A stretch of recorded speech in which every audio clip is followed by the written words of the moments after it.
رات کی تاریکی میں وہ لڑکا تنہا بیٹھا تھا، ایک مٹی کا دیا ہاتھ میں لیے اور آنکھیں آسمان پر۔ اس کا نام یونس تھا اور وہ بغداد کے ایک غریب علاقے کا یتیم لڑکا تھا۔ ماں چند سال پہلے دنیا سے رخصت ہو چکی تھی اور باپ بہت دنوں سے گم ہو چکا تھا۔ محلے والے بس اتنا جانتے تھے کہ یہ بچہ اللہ پر بڑا بھروسہ رکھتا ہے اور ہمیشہ مسجد کے صحن میں قرآن پڑھتے پایا جاتا تھا۔ یونس کی عمر صرف 14 برس تھی، مگر دل میں ایسا ایمان اور زبان پر ایسا یقین جیسے کوئی ولی اللہ ہو۔ وہ ہمیشہ کہتا، اللہ میرا محافظ ہے اور وہی میرا رازق بھی۔ دن میں مزدوری، کبھی پانی بھرنے کا کام، کبھی بوٹ پالش، کبھی بازار میں چائے کے کپ دھونا، سب کرتا، مگر زبان سے شکوہ کبھی نہ نکلتا۔ اس کی ماں نے مرتے وقت بس ایک بات کہی تھی، یونس، اگر کبھی کوئی در بند ہو جائے تو اللہ کے دروازے پر دستک دینا، وہ کبھی بند نہیں ہوتا۔ اس ایک جملے نے یونس کی زندگی بدل دی۔ ایک دن کی بات ہے، یونس کام سے واپس آ رہا تھا کہ راستے میں ایک بوڑھی عورت ملی۔ اس کے ہاتھ میں ایک تھیلی تھی جو زمین پر گر چکی تھی اور اس کے سکے مٹی میں بکھر چکے تھے۔ لوگ ہنس رہے تھے، کوئی مدد کو نہیں بڑھا۔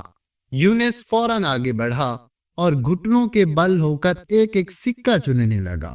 بوڑھی عورت کی آنکھوں میں آنسو آ گئے۔ بیٹا تو کون ہے؟ یونس نے مسکرا کر کہا، بس ایک مسافر، اللہ کی راہ کا۔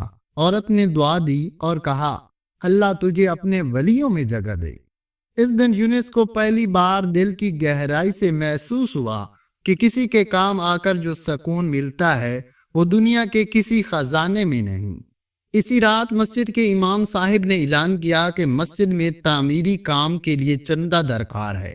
یونس کے پاس محض 12 درہم تھے جو اگلے دن کی روٹی کے لیے رکھے تھے۔ اس نے وہ بھی چندے کے ڈبے میں ڈال دیے۔ امام صاحب نے پوچھا، بیٹا تمہارے پاس کچھ نہیں بچا؟ یونس نے سر جھکا کر جواب دیا، اللہ کافی ہے۔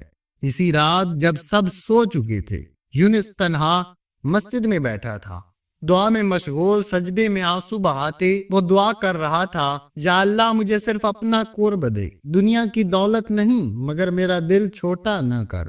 تبھی مسجد کے دروازے پر دستک ہوئی، ایک تاجر اندر آیا۔ وہ روتا ہوا امام صاحب کے پاس آیا اور کہا، میں نے رات کو خواب میں دیکھا کہ ایک سفید کپڑوں والا بزرگ کہہ رہا تھا، یونس کے قدموں کے نشان چوم اور مسجد کا خرچ اپنے مال سے ادا کر دی۔ یہ سن کر امام صاحب کی آنکھیں بھر آئیں۔ یونس کو سامنے بلایا گیا۔ تاجر نے اس کے قدم چومے اور کہا، بیٹے اللہ نے تجھے چن لیا ہے۔ یونس کی شہرت بڑھنے لگی اور ہر روز لوگ اسے دیکھ کر دعا دیتے اور اس کی بات غور سے سنتے اور اس کے عمل سے سیکھتے۔ لیکن جس طرح روشنی پھیلتی ہے اسی طرح اندھیرے بھی جاگ جاتے ہیں۔ شہر کے ایک امیر تاجر قاسم کو یہ سب سخت ناپسند تھا۔ وہ مسجد کے سامنے اپنی دکان رکھتا تھا اور ہمیشہ کہتا، یہ لڑکا بس دکھاوا کر رہا ہے، خدا کا کوئی خاص نہیں ہوتا، سب کچھ پیسہ ہے۔ قاسم کا دل کالا تھا اور اس نے یونس کو بدنام کرنے کی ٹھانی۔ ایک دن قاسم نے شہر کے قاضی کے سامنے جا کر فریاد کی، قاضی صاحب، یونس نے میری دکان سے سونا چرایا ہے، میں نے خود اپنی آنکھوں سے اسے چوری کرتے دیکھا۔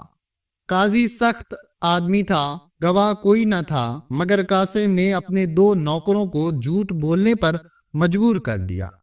یونس کو بلایا گیا۔ قاضی نے سخت لہجے میں پوچھا، کیا تم نے قاسم کی دکان سے سونا چرایا؟ یونس نے سچائی سے کہا، میں نے کبھی اس کے دروازے سے بھی اندر قدم نہ رکھا۔ مگر قاضی نے قاسم اور اس کے نوکروں کی گواہی سن کر کہا، اگر کل صبح تک ثبوت نہ ملا تو شریعت کے مطابق تمہارا ہاتھ کاٹا جائے گا۔